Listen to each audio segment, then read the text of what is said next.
Sara. Okay. Saan yung pinakamasakit? Okay, sige. Tama yan. Nga. Dahan-dahan, Sara.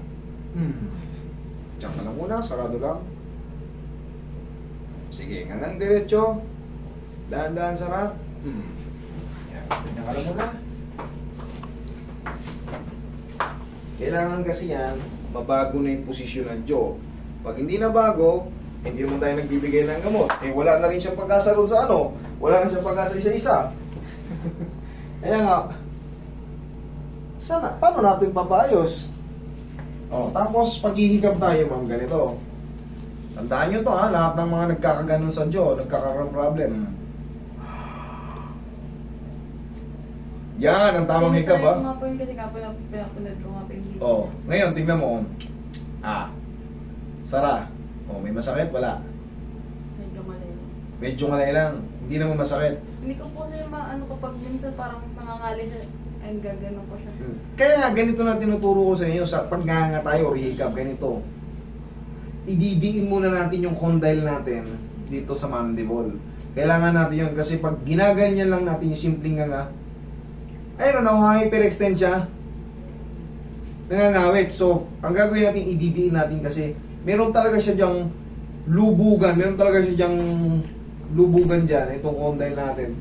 Yun ang ginagawa nating technique. Yun ginagawa kong tinuturo sa inyo para kahit lakihan man yun. Kasi pangkaraniwan, pag humihikam tayo, di ba?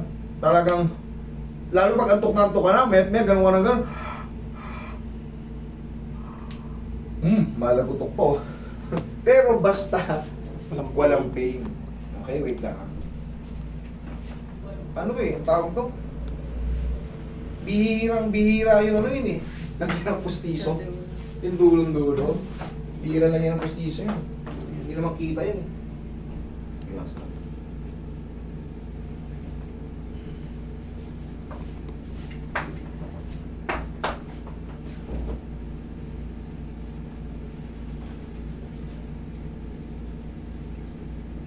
Sige nga nga malaki. Sara. May pain wala. Wala naman. Thank you. Huwag mo naman ito. Yan natin yan mga yan. Tapos, tagilid ka lang. Yung sinasabi mong back pain. Sige. Kuparin mo muna yung magandang shoes. Para pagtapa mo komportable.